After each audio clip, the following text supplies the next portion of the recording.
Bismillahirrahmanirrahim. Alhamdulillah, alhamdulillah, alhamdulillah. Assalamualaikum warahmatullahi wabarakatuh. Alhamdulillah, bertemu kita untuk julung kalinya di dalam channel YouTube saya ini. InsyaAllah channel YouTube saya ini akan banyak membicarakan hal-hal berkaitan dunia mistik dan alam ghaib. Pastinya ya, saya yang terlibat secara langsung dengan perubatan alternatif. Alhamdulillah saya diberi keizinan untuk dapat berdepan dengan kes-kes yang terlibat dengan gangguan mistik ni. Cukup banyak kisah-kisah dan ceritanya. Untuk siri pertama ni, saya ingin berkongsi satu tajuk yang cukup popular di dalam masyarakat Melayu kita dan juga di Nusantara ni. Itu berkaitan saka. Satu tajuk yang cukup besar yang saya rasa akan ambil masa yang cukup panjang lah untuk mengupas lebih mendalam perihal-perihal saka ni. Okey, sepanjang saya terlibat dengan perubatan alternatif ni, saya dapat bahagikan saka ni kepada 3 kategori yang besar. Satu ialah saka yang saya panggil sebagai saka manusia lah. Bermakna apabila jin tu berdamping dengan tuan ataupun pemiliknya, dia akan berupa manusia. Seperti saka nenek kebayan, saka pendekar, saka bomoh. Kategori kedua adalah kategori di mana jin saka tu akan berupa seperti haiwan apabila berdamping dengan tuannya. Seperti saka harimau, ada macam-macam ya. Saka harimau putih, saka harimau hitam, saka harimau jadian, saka buaya, saka mawas dan macam-macam lagi. Dan kategori yang terakhir atau kategori ketiga ialah saka hantu, iaitu jin yang akan berdamping dengan tuannya berupa hantu seperti saka hantu raya, saka polong, saka pelesit. Yang peliknya kan, apabila jin ni berdamping dengan tuannya dan ianya menyerupai salah satu dari 3 kategori itu, secara automatiknya jin tadi itu akan mempunyai kelemahan, pantang larang dan takut pada bahan-bahan tertentu ataupun keadaan-keadaan tertentu. InsyaAllah di dalam episod-episod yang seterusnya, saya akan berkongsi dengan lebih detail lagi perihal semua tadi itu ya. Untuk kali ini, saya rasa kalau nak diterangkan bagaimana bermulanya jin saka ni di dalam satu darah keturunan, ianya agak panjang lebar. Jadi saya cuba cut short pendekkan. Kita nak tahu apa punca menyebabkan seseorang tu pada zaman dahulu kala, mungkin zaman lah pun masih wujud lagi, ingin sangat berdamping dengan jin-jin ni, walaupun proses untuk dampingan, untuk mendapat jin dampingan ni bukanlah begitu mudah. Okey, antara punca dan sebabnya ialah mereka ni nak berdamping dengan jin ialah kerana ingin mempunyai kehebatan tertentu, seperti mampu untuk berubat seseorang, berubat dalam keadaan yang pelik ya. Boleh mengurut, kelihatan cantik, kelihatan segak, berwibawa, digeruni oleh masyarakat. Dia cakap semua orang dengar. Kemudian mempunyai kehebatan kekuatan lahiriah dan batiniah yang pelik dan luar biasa. Ada juga yang ambil kerana ingin kelihatan awet muda, kelebihan-kelebihan seperti mampu untuk dapat membaca hati manusia. Okey, dan banyaklah kelebihan-kelebihan yang agak pelik. Atas sebab-sebab ini semua, mereka ni sanggup untuk lalui satu ritual yang pelik-pelik ya. InsyaAllah lah, saya rasa tak perlu kita kupas tentang ritual tu.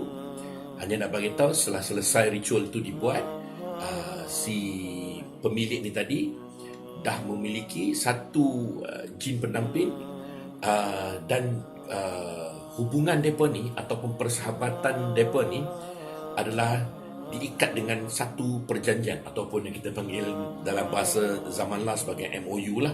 Jadi bila ada MOU, tak mudah untuk lepas lagu tu. Jadi apabila dia si pemilik ni meninggal dunia, nak ataupun tak meninggal dunia, jin saka atau jin dampingannya tadi itu mestilah diturunkan dan diwariskan kepada anak cucu dengan berbagai cara lah. Dia ada berbagai-bagai cara. Okey, antaranya kalau saya boleh berkongsi di sini ya, antaranya dia perlu ada akad penerimaan dengan pemberian bahan perantara.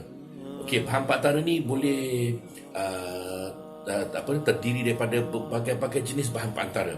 Antaranya ialah seperti kain batik, kain songket, bahan-bahan kemas, barang-barang kemas seperti cincin, cucuk sanggul, batu-batu akik dan batu-batu yang pelik-pelik itu. Kemudian dari senjata seperti kerih, badik, lembing. Saya ada kes macam tu ya. Parang,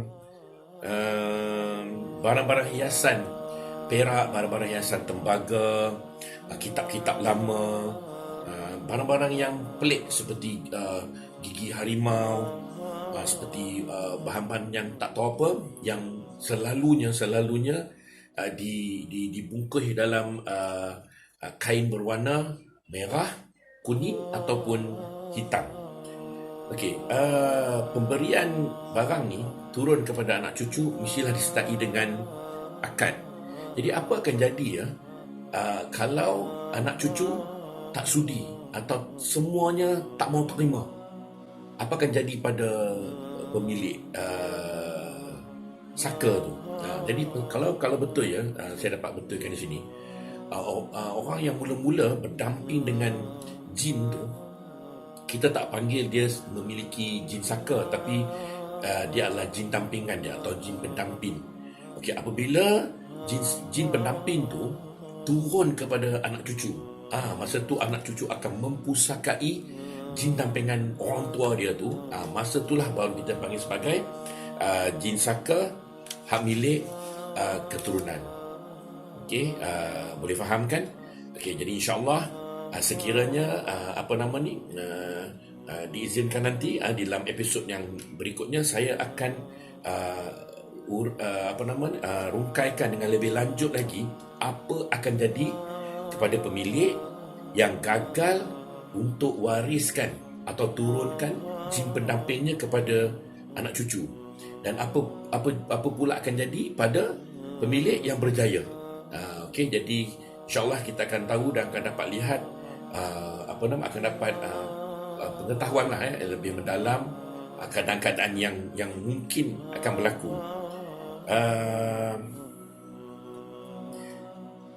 Untuk siri pertama ni saya rasa tak perlulah kita begitu panjang kan. InsyaAllah banyak perkara ya berkaitan dengan dunia gaib ni, berkaitan jin, syaitan yang kita selalu sebut sebagai hantu lah orang Melayu kita ni, berkaitan sihir, ilmu hitam, mentera-mentera, penyakit-penyakit yang mungkin berpunca daripada gangguan ubat-ubatan yang digunakan, bahan-bahan rawatan dan sama ada daripada bahan alami ataupun apa saja, ayat-ayat Al-Quran yang digunakan, asma-asma Allah yang digunakan, zikir-zikir, untuk benteng diri, kemudian tanda-tanda yang wujud pada seseorang tu menandakan dia ada gangguan ataupun pada rumah atau tempat.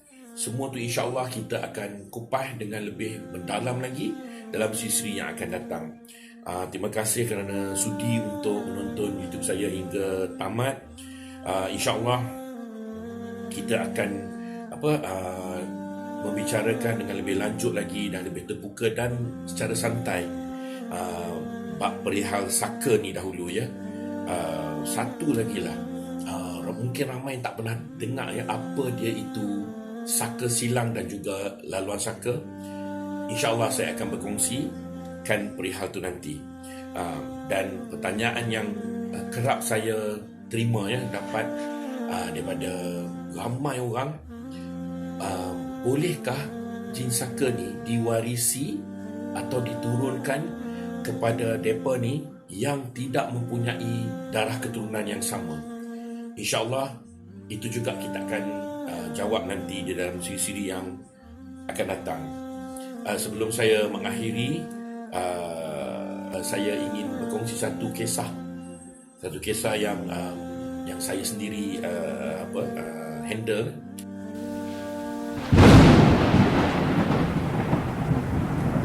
Kisah ni berlaku 45 tahun yang lepas. Saya didatangi oleh satu keluarga yang bagi tahu tentang ayahanda dia ya. Ayah dia ni sakit agak lama, lebih kurang terlantak di rumah dalam lebih daripada 10 bulan lah ya, macam tu lebih kurang. Kemudian semasa di rumah tu, dia nampak berada dalam keadaan yang hampir nazak. Dan apa yang berlaku, si ayah ni tadi dia bagi tahu dan pesan pada anak-anak dia. Dia kata nanti kalau ayah dah putus nyawa, mana dah hembuskan nafas yang terakhir, tolong jangan usaha atau ikhtiar sesuatu yang boleh menyebabkan ayah ni hidup semula. Maksud dia tak nak buat CPR apa semua tu lah. Itu pesan dia. Dan dia pesan tu bukan sekali ya, berkali-kali kepada anak-anak dia, kepada orang rumah dia. Dia pesannya tentu ada sebab yang mereka semua pun hanya ialah pada ketika itu semua kata baiklah ya, insyaAllah ya macam tu kan. Okay, dan apa jadi, dia keadaannya makin merosot dan tentulah kan banyak desakan untuk dibawa ayahanda ni tadi ke hospital. Jadi dibawa ke hospital dan tak silap saya 1-2 hari selepas berada di hospital, ayah tu meninggal dan anak dia ada ketika itu ya. Macam mana ni? Kau ada kelam kabut kan. Jadi sepatutnya pesan tu ialah jangan dibuat CPR tu. Tapi anak tu tetap suruh terbuatkan lah. Dan memang itu satu kewajipan mana-mana orang yang terlibat dengan perubatan moden ni, dia akan cuba menyelamatkan nyawa pesakit. Jadi CPR dibuat dan ayah dia hidup semula. Okey, bila dia hidup kali kedua tu, tiba-tiba dia nampak macam sihat lain macam di semasa ada di hospital tu. Okey, dia nampak segar, badan dia nampak segar, mata dia terbuka luas lah. Dan dia boleh berkata-kata, boleh bercakap dengan lebih banyak daripada sebelum tu. Jadi benda tu memang dirasakan sangat pelik lah oleh yang petugas-petugas hospital, termasuk juga anak cucu tu kan.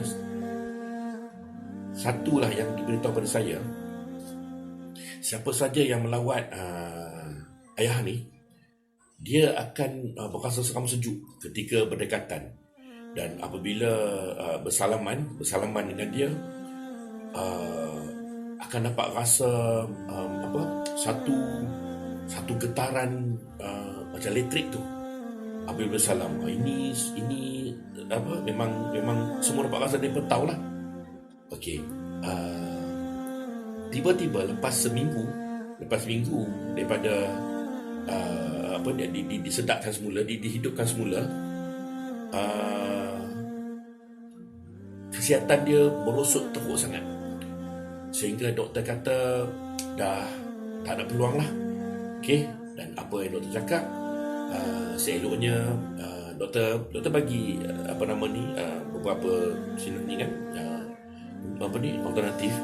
Kata okey, yang terbaik adalah untuk bawa pulang lah.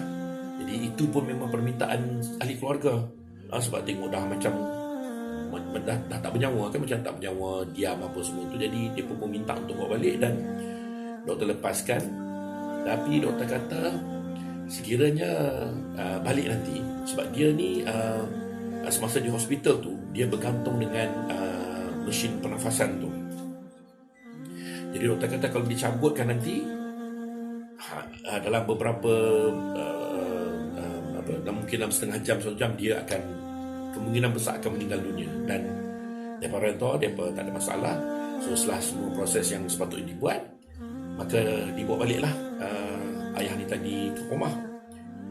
InsyaAllah dalam episod yang seterusnya kita akan bersambung apa jadi pada ayah keluarga pesakit yang tadi, dan apa jadi dekat rumah mereka tu. InsyaAllah kita bertemu lagi dalam episod yang akan datang. Terima kasih sangat-sangat. Assalamualaikum warahmatullahi wabarakatuh.